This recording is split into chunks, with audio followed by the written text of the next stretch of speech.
Je vous avais promis de vous raconter mon accident. Mon accident s'est passé le 21 décembre 2006 à minuit et demi. Ce jour-là, toute la journée, je pensais qu'il allait m'arriver quelque chose ou que j'allais me faire agresser ou j'avais un pressentiment d'anxiété. J'avais l'impression qu'il allait m'arriver quelque chose de très grave, je ne savais pas quoi. Et toute la journée est passée et je me suis relâchée, c'est vrai. À minuit et demi, je me suis dit, c'est bon, la journée est passée. Tu es vraiment folle des fois de te faire du sang d'encre comme ça pour rien. Et je sais pas comment ça se fait, mais j'ai perdu connaissance en plein milieu du pont de Bonpas. C'est quand on part de Château-Renard pour aller sur Avignon. Il y a un pont et moi j'ai monté ce pont et au milieu de ce pont, j'ai perdu connaissance. Et quand je suis revenue à moi, il y avait un camion qui était couché en plein milieu de la route. Donc j'ai mis un petit coup de volant pour pas taper de plein fouet sur lui. Et du coup, ça a fait un rebond et je suis partie en tonneau sur plus de 800 mètres. Et je me rappelle de tout, vraiment tout, les tonneaux, quand j'ai perdu connaissance après parce que mon cœur s'est arrêté pendant 2 minutes et demie. Et mon cerveau n'a pas été irrigué pendant ce temps-là. Donc j'ai beaucoup de problèmes de mémoire aujourd'hui. Il y a 10 ans de ma vie que j'ai oublié.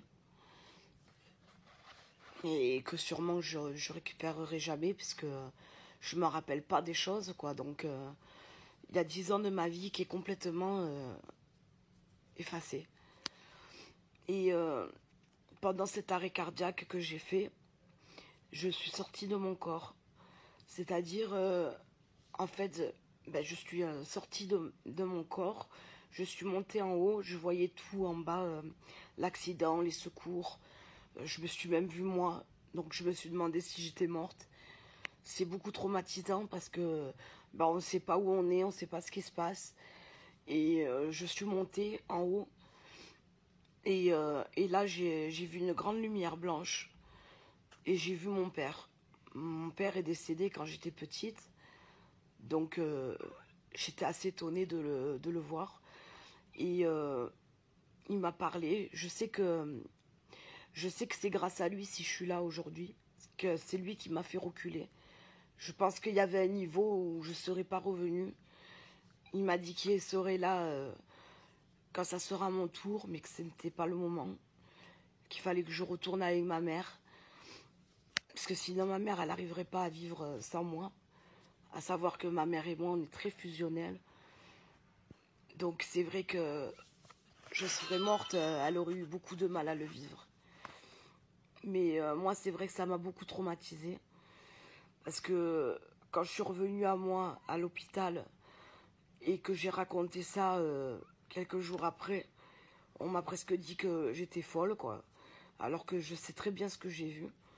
Et ça me rassure de voir des gens qui ont eu des accidents et qui ont vécu un peu pareil, la même chose que moi. C'est assez rassurant. Aujourd'hui, si vous avez des questions, n'hésitez pas à me contacter via mon TikTok.